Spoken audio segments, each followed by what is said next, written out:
ভাবনাগুলো পুড়ে পুড়ে খাচ্ছে আমায়। বুকের ভেতরটাও যেন কেমন কেমন করছে। এক প্রকার যন্ত্রণা হচ্ছে। বুকের ভেতর যেন পিঁপড়া হাঁটে। আমি আর ভাবতে চাচ্ছি না, তবুও ভাবনা আমার পিছু ছাড়ছে না। শুয়ে আছি এখনো, ফেসবুকিং করছি আমি। নিউজ ফিড দেখছি, কিছুক্ষণ পর অনামিকার একটি স্ট্যাটাস আমার সামনে আসলো। স্ট্যাটাসটি পড়তে শুরু করলাম। স্ট্যাটাসটি ছিল, জানি না আমি সবার কি ক্ষতি করেছি। সবাই কেন আমাকে ট্রোল করে। আচ্ছা, আমি কালো হয়ে জন্ম নিয়েছি, এটা কি আমার দোষ? সৃষ্টিকর্তা তো একজনই। যারা সুন্দর সুন্দরী তাদেরকে যে আল্লাহ সৃষ্টি করিয়েছেন, আমাকেই তিনিই সৃষ্টি করেছেন। আচ্ছা, আমার মনের কি কোন মূল্য নেই? এই জগতে কি রূপটাই আসল? আমাকে সবসময় অপমান করে কি লাভ আপনাদের? আমার খুব জানতে ইচ্ছে করে। আচ্ছা, আমাকে যদি আপনাদের ভালো না লাগে তাহলে আমাকে এড়িয়ে চলুন। আমাকে ছোট করা কি খুব বেশি প্রয়োজন আপনাদের? যখন আমি থাকি না, ভার্সিটিতে যাই না, তখন তো ট্রোল করেন না, তাতে কি খুব বেশি ক্ষতি হয়ে যায়? যেদিন আমি থাকবো না সেদিন কাকে নিয়ে ট্রোল করবেন?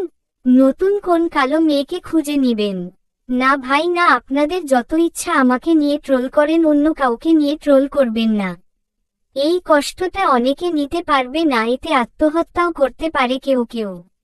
আমি হেরে যাওয়ার মতো মেয়ে নই। মরে গেলাম তো হেরে গেলাম। জবাব সময় মতো দিব, এখন নয়। অনামিকার স্ট্যাটাস পড়ে আমার ভেতরের যন্ত্রণাটা আরো বেড়ে গেল। কিছু ভালো লাগছে না আমার। আমি বোধহয় অনেক বেশি ভুল করেছি। তবে আমি অনামিকাকে কিভাবে বোঝাবো? আমি অনামিকাকে নিয়ে ট্রোল করার জন্য মেসেজ দেইনি। আমি চেয়েছিলাম অনামিকার কাছাকাছি যাওয়ার জন্য। তবে অনামিকা যে কালো, সবাই যে অনামিকাকে অপছন্দ করে। আমার ভেতরে যা আছে তা শুধুই অনামিকার জন্য মায়া, এর বেশি কিছু নয়। এরপর কিছুদিন চলে যায়, অনামিকার সাথে আমার কখনো চ্যাট হয়নি। এখন খুব একটা ভাবিও না অনামিকাকে নিয়ে। কিছুদিন পরের কথা, অনামিকার সাথে এখনো আমার কখনো সরাসরি কথা হয়নি। সেদিন আমি আর অনামিকা হেঁটে হেঁটে ভার্সিটি থেকে বাসার দিকে যাচ্ছি। পাশাপাশি হাঁটছি আমরা, কেউ কিছু বলছি না। মাঝে মাঝে অনামিকার দিকে আর চোখে তাকাচ্ছি। অনামিকা মাথা নিচু করে হাঁটছে। কিছু দূর যাওয়ার পর, আপনি একমাত্র ছেলে যে আজও আমাকে নিয়ে ট্রোল করেননি। আমাকে বলছেন, আপনি ছাড়া কেউ নেই এখানে। আপনাকে দেখে ভদ্রই মনে হয়, তবে মাঝে মাঝে বারান্দায় আপনাকে ধোঁয়া উড়াতে দেখি। কি বলেন? আপনি ধূমপান কেন করেন? না মানে আসলে এমনি করি। এটা ক্ষতি জানেন না? জানি, তবে এটা অভ্যাস হয়ে গেছে। ছেড়ে দেন, তা না হলে বউ পিটাবে। আমি মুচকি হাসলাম, কিছু বললাম না। তখনও পাশাপাশি হাঁটছি আমরা। বাসার কাছাকাছি চলে আসলাম। অনামিকা বলল, আবার কখনো কথা হবে, ভালো থাকবেন।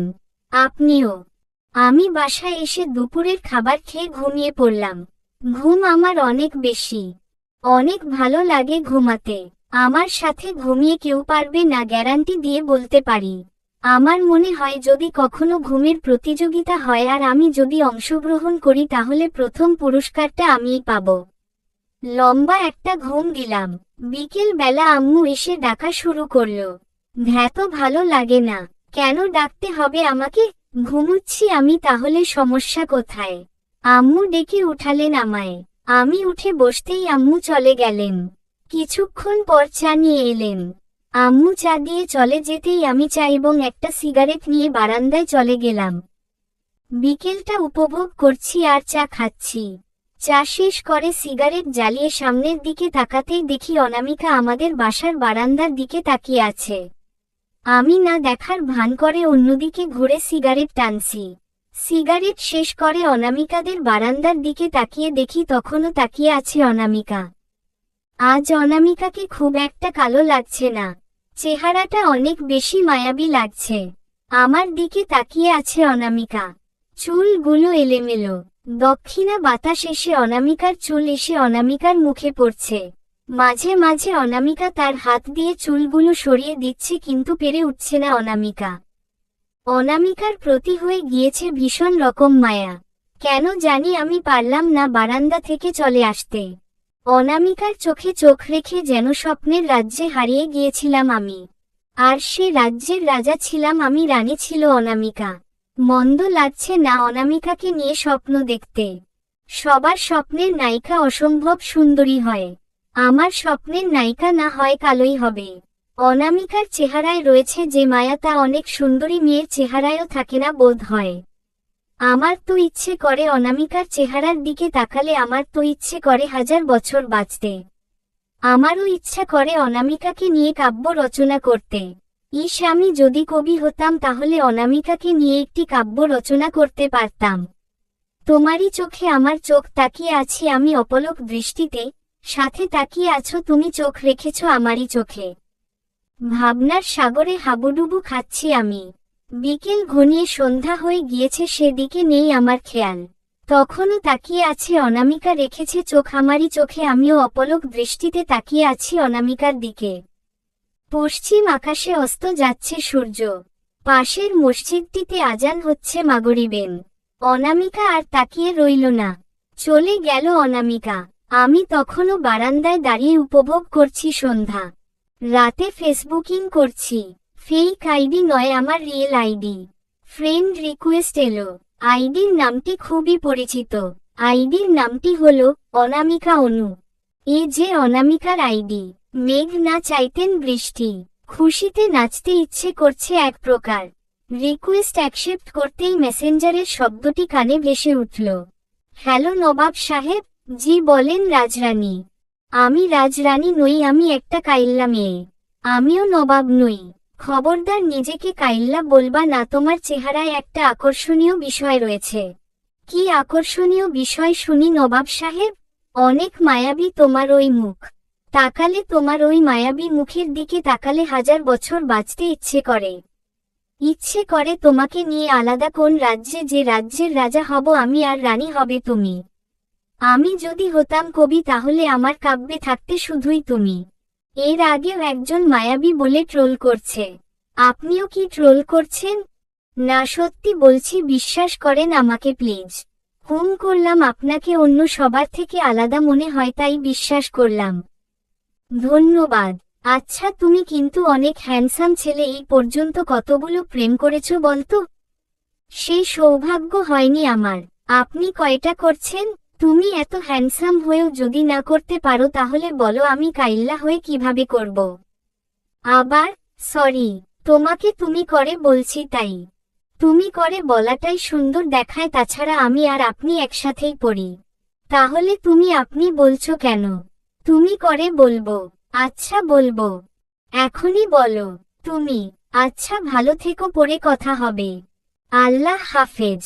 এভাবে চলতে থাকে আমার আর অনামিকার কথা বলা। প্রথমে আপনি থেকে তুমি করে বলা, এরপর বন্ধুত্ব হয় আমাদের। তবে আমাদের বন্ধুত্ব অনলাইনেই সীমাবদ্ধ থাকত। ভার্সিটিতে অনামিকা কখনো আমার সামনে আসতো না। অনামিকার জন্য যেন কেউ আমাকে নিয়ে ট্রোল না করে সেদিকে ছিল অনামিকার ব্যাপক খেয়াল। অনামিকার রিকোয়েস্ট, আমাদের বন্ধুত্ব অনলাইনেই সীমাবদ্ধ থাকতে হবে এবং আমি আর অনামিকা ছাড়া কেউ জানবে না। আমাকেও রাখতে হলো অনামিকার কথা। এভাবে আমার বন্ধু চলে 3 মাসেরও বেশি সময়ে। সেদিন রাত্রি বেলা আমি পড়তে বসেছি, এমন সময় আমাকে ফোন করল অনামিকা। রিসিভ করতেই বলে উঠল, অনলাইনে আসো। হ্যাঁ বলো দোস্ত, কি করতেছ? পড়তেছিলাম দোস্ত। তুমি? শুয়ে আছি। ডিস্টার্ব করলাম কি দোস্ত? না। কি বলো? বিরক্ত কেন করবা, কি বলবা বলো। কাল বিকেলে আমাকে সময় দিতে পারবা? হুম। আমরা এখনো একসাথে সময় কাটাইনি। কাল একটা রেস্টুরেন্টে চলো, কফি খেতে খেতে আড্ডা দেই। আচ্ছা, কোথায় আসতে হবে? সাজ্জাদ রেস্টুরেন্টে চলে এসো। কয়টায়? ভার্সিটির ক্লাস শেষ করেই। আচ্ছা, কাল দেখা হচ্ছে তাহলে। ওকে, ভালো থেকো। আল্লাহ হাফেজ। আমি তাড়াতাড়ি পড়া শেষ করে খেয়ে রুমে বসে ভাবছি, অনামিকা কি আমাকে ভালোবাসে? আসলে মেয়েটা কালো হলেও অনেক গুণ রয়েছে ওর মধ্যে। আমাকে ভালোভাবে পড়াশোনা করতে বাধ্য করেছে। সিগারেটও ছাড়তে বলে তবুও রিকোয়েস্ট করে দিনে 3টা সিগারেট খাই। কেন যে অনামিকার কথা ফেলতে পারি না। বেশিক্ষণ না ভেবে ঘুমিয়ে পড়লাম। কাল যে অনামিকার সাথে দেখা করার দিন। চলবে।